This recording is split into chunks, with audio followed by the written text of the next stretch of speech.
Hello coders उम्मीद करता हूँ कि आप पाइथन के सारे जो कॉन्सेप्ट है वो सीख रहे होंगे। इसके अलावा मैं आपको बता दूँ कि हमने ऑलरेडी जो डेटा एनालिटिक्स की जो सीरीज़ थी, प्रोजेक्ट की वो लॉन्च कर दी है। अब ये जितने भी मैंने 8 प्रोजेक्ट्स मैंने लॉन्च किए हैं, ये सारे के सारे जो प्रोजेक्ट्स हैं, वो as a Python developer, backend developer या अगर आप कहीं पे साइबर सिक्योरिटी सीख रहे हो या फिर डेटा साइंस सीख रहे हो, ये सारे के सारे जो टॉपिक्स मैंने ऐड किए, ये सबके लिए यूज़ होने वाले हैं। तो ये अब तक जो मैं रिकॉर्ड कर रहा हूँ इस वीडियो को, तो अब तक मैंने ऑलरेडी 8 प्रोजेक्ट्स अपलोड कर दिए हैं और इस सीरीज़ में बहुत सारे प्रोजेक्ट्स आने वाले हैं। तो इस प्रोजेक्ट की सीरीज़ को भी आप देखिए और चैनल को सब्सक्राइब करना ना भूलें और हर वीडियो को लाइक करते जाएँ। चलिए, वीडियो में आगे बढ़ते हैं। तो यहाँ पे आज का जो टॉपिक है हमारा पाइथन सेट का। तो लास्ट टॉपिक जो हम पढ़ रहे थे वो थी हमारी टपल और लिस्ट की टॉपिक। तो आज हम पढ़ेंगे सेट के बारे में। तो अब ये टॉपिक इम्पोर्टेंट इसलिए होने वाली है क्योंकि पाइथन में जो लिस्ट और टपल का कॉन्सेप्ट है वहाँ पे हम क्या कर सकते हैं ऑर्डर वाइज़ डेटा को स्टोर कर सकते हैं और वहाँ पे डुप्लीकेट वैल्यूज़ अलाउड है।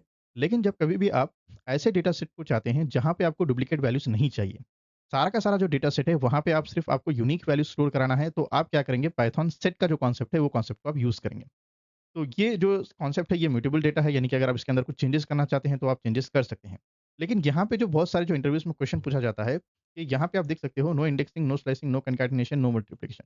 ये क्यों है? सेट के अंदर क्या है? ना ही आप इंडेक्सिंग कर सकते हो, ना ही आप स्लाइसिंग कर सकते हो, आप कॉन्कैटिनेशन नहीं कर सकते और आप मल्टीप्लिकेशन नहीं कर सकते। तो ये इंटरव्यू में आपको पूछेंगे कि क्यों? तो पहला जो आंसर है इंडेक्सिंग और स्लाइसिंग का ये है कि जभी भी आप सेट के अंदर कोई भी डेटा सेट को स्टोर करते हो, तो वहाँ पे क्या होता है ऑर्डर ही नहीं है। जब कोई डेटा सेट का ऑर्डर ही नहीं है, तो उस डेटा को आप फेच किस तरीके से करोगे? तो इसीलिए यहाँ पे इंडेक्सिंग और स्लाइसिंग नहीं है। जहाँ पे इंडेक्सिंग स्लाइसिंग का कॉन्सेप्ट आता है, वहाँ पे क्या होता है डेटा ऑर्डर वाइज़ स्टोर होता है। तो यहाँ पे जो डेटा है वो ऑर्डर वाइज़ स्टोर नहीं होता है। इसीलिए क्या होता है ये जो जो डेटा कलेक्शन है वो अनऑर्डर फॉर्मेट में होता है। ठीक है? इसीलिए यहाँ पे क्या है इंडेक्सिंग और स्लाइसिंग ये 2 कॉन्सेप्ट नहीं चलेंगे। नेक्स्ट फिर आपको पूछेंगे कि क्यों हम कॉन्कैटिनेशन नहीं कर सकते, क्यों मल्टीप्लिकेशन नहीं कर सकते? तो इसका आंसर ये है कि ये जो डेटा सेट है वो सिर्फ़ यूनिक डेटा को ही स्टोर करेगा, डुप्लीकेट वैल्यूज़ को अलाउ नहीं करेगा। तो जभी भी आप कॉन्कैटिनेशन कर रहे हैं, कॉन्कैटिनेशन का मतलब क्या होता है कि आपके पास एक से ज़्यादा डेटा सेट है, मल्टीपल डेटा सेट है और उसको आप क्या कर रहे हो, एक ही वेरिएबल के अंदर आप स्टोर करना चाह रहे हो। जब मल्टीपल डेटा सेट्स आएँगे तो हो सकता है कि मल्टीपल डेटा सेट के अंदर सेम टाइप की वैल्यूज़ हो, राइट?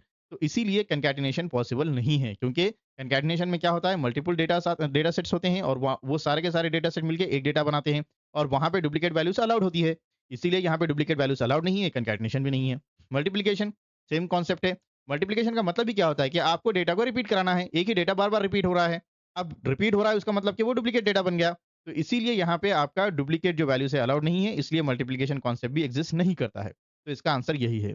नेक्स्ट क्वेश्चन ये आता है, क्या इसके अंदर बिल्ट इन जो फंक्शंस है वो अवेलेबल है? यस, बहुत सारे बिल्ट इन फंक्शंस अवेलेबल है, जैसे कि आप इसमें डेटा को ऐड कराना हो, रिमूव कराना हो या फिर आपको चेक करना है, मल्टीपल सेट्स आपके पास है।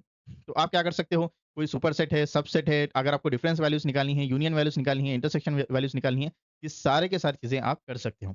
चलिए समझते हैं कि सेट में आप किस तरीके से काम कर सकते हैं। तो सबसे पहले आते हैं सिंटैक्स के बारे में, इसका सिंटैक्स किस तरीके से रहेगा।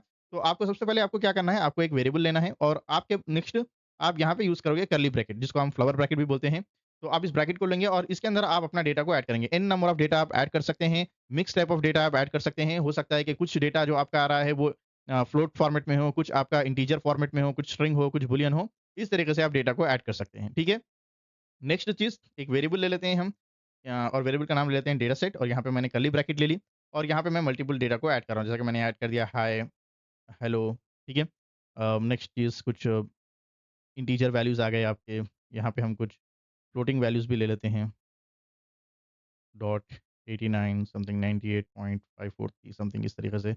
और फिर से मैं आपको बता दूँ कि अगर ये रिपीट नहीं करता इसलिए मैंने 25 ले लिया। इसके अलावा कुछ और वैल्यूज़ भी ले लेते हैं जैसे कि यहाँ पे मैं एक स्ट्रिंग वैल्यू ले रहा हूँ। इसके अलावा मैं कुछ बूलियन वैल्यू भी ले रहा हूँ। और जैसा मैं इसको स्टोर करूँगा आप देख सकते हो यहाँ पे, तो मुझे जो डेटा मिल रहा है पहले मुझे 2 मिला लेकिन पहले मैंने क्या वैल्यू डाली थी? हाई वैल्यू डाली थी। लेकिन मुझे कौन-सा डेटा मिला? 2 मिला है। नेक्स्ट आप देख सकते हो हेलो, तो मुझे यहाँ पे 5 मिला है। इस तरीके से मुझे डेटा मिल रहा है। 7 देखिए 2 5 के बाद 7 था लेकिन 7 कहीं और चला गया। आप देख सकते हो कि स्ट्रिंग वैल्यूज़ सारे के सारे लास्ट में चले गए। फॉल्स जो था वो बीच में आ गया। तो यहाँ पे क्या होता है कोई ऑर्डर नहीं होता है। ठीक है? अगर आप इसको चेक करना चाहेंगे कि किस फॉर्मेट में स्टोर हुआ है तो आप यहाँ पे टाइप फंक्शन का यूज़ कर सकते हो और यहाँ पे ऐड कर रहा हूँ मैं डेटा सेट। तो आप देख सकते हो कि ये सेट फॉर्मेट में स्टोर हो गया है। क्या इसके अंदर मैं कुछ और डेटा को ऐड कर सकता हूँ? येस, आप ऐड कर सकते हो। अगर मैं यहाँ पे लिख दूँ data set dot add function यहाँ पे होता है, जिसकी हेल्प से आप कोई भी डेटा को ऐड कर सकते हो। अगर मैंने यहाँ पे ऐड कर दिया समथिंग 232 तो अब जैसे मैं रन करूँगा, आप प्रिंट फंक्शन भी यूज़ कर सकते हो। और आप चेक कर सकते हो कि ये जो 232 था यहीं कहीं और जाके ऐड हो गया है, ठीक है? इसी तरीके से आप कोई भी डेटा को ऐड कर सकते हो। हम यहाँ पे कुछ एक स्ट्रिंग डेटा ऐड कर लेते हैं, data set dot add function और यहाँ पे मैं ऐड कर लूँगा वेलकम, ठीक है? और इसको मैं अब फिर से रन करके देख लूँ, तो ये वेलकम कहीं भी ऐड हो जाएगा। आप देख सकते हो ये यहाँ पे लास्ट में। तो इसका कोई स्पेसिफिक ऑर्डर नहीं हो सकता है कि ये यहीं पर जाके ऐड हो जाए, ठीक है? इसके अलावा अगर कोई डेटा को आप रिमूव करना चाहते हो, तो डायरेक्टली आपको कोई यहाँ पे कोई इंडेक्सिंग नहीं है, तो डायरेक्ट आप रिमूव फंक्शन यूज़ करोगे और किस डेटा को आपको रिमूव करना है। फॉर एग्ज़ाम्पल मुझे फॉल्स को रिमूव करना है। तो आप यहाँ पे देख सकते हो जैसे मैंने डेटा सेट ऐड किया, तो फॉल्स यहाँ पे रिमूव हो चुका है। इसके अलावा एक और चीज़ आपने नोटिस की होगी यहाँ पे, जब मैंने डेटा सेट ऐड किया था, मैंने रिपीटेड वैल्यूज़ ली थी, 25, 25 2 टाइम्स ली थी, लेकिन आप देख सकते हो कि ये एक ही टाइम ऐड हुआ है। अगर आप डुप्लीकेट वैल्यूज़ ऐड भी करना चाहते हो तो ये अलाउ नहीं करेगा क्योंकि हमने 2 बार वैल्यूज़ को दी थी लेकिन ये स्टोर एक ही वैल्यू को करेगा, इस तरीके से, ठीक है?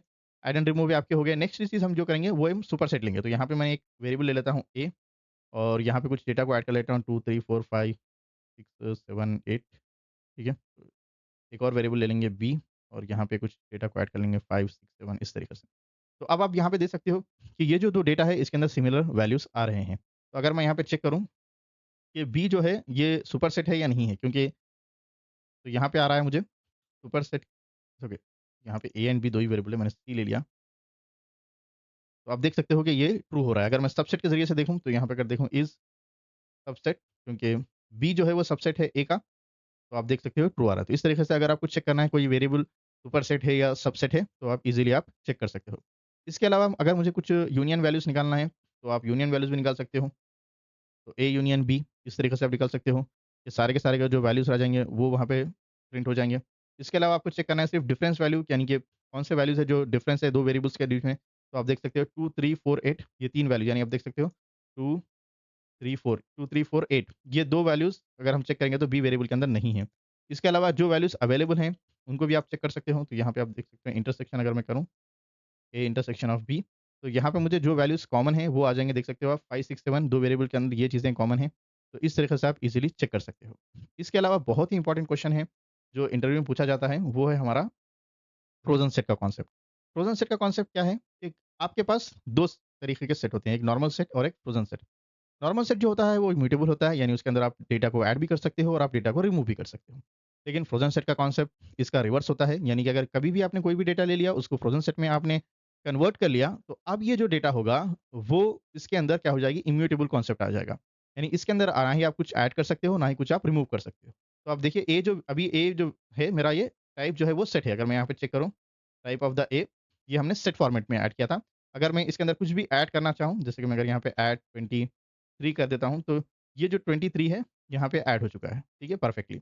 लेकिन अब इसको मैं अगर फ्रोज़न सेट में कन्वर्ट कर लेता हूँ, तो यहाँ पे मैं एक वेरिएबल ले लेता हूँ सी इक्वल्स तो एक फंक्शन आता है फ्रोज़न सेट और कौन से वेरिएबल को आपको कन्वर्ट करना है? ए वेरिएबल को। तो अगर मैं यहाँ पे चेक करूँ प्रिंट सी और यहाँ पे मैं लिख दूँगा प्रिंट टाइप ऑफ द सी। तो आप देख सकते हो कि ये जो अब डेटा हो गया, ये किस फॉर्मेट में सेव हो चुका है? फ्रोज़न सेट में। अगर मैं यहाँ पे कुछ ऐड करना चाहूँ, तो अगर यहाँ पे मैं ऐड करना चाहूँ 50 तो अब मुझे यहाँ पे एक एरर देगा। एरर क्या होगा? Attribute error. एट्रिब्यूट एरर का मतलब क्या होता है कि आप उस कोई फ़ंक्शंस को यूज़ करना चाहते हो, वो फ़ंक्शन उस कॉन्सेप्ट में अवेलेबल नहीं है। तो आप इसी तरह देख सकते हो frozen set object has no attribute add मतलब कि ये जो आप ऐड फ़ंक्शन यूज़ करना चाहते हो, वो फ्रोज़न सेट के लिए अवेलेबल नहीं है क्योंकि इसके लिए है ही नहीं है।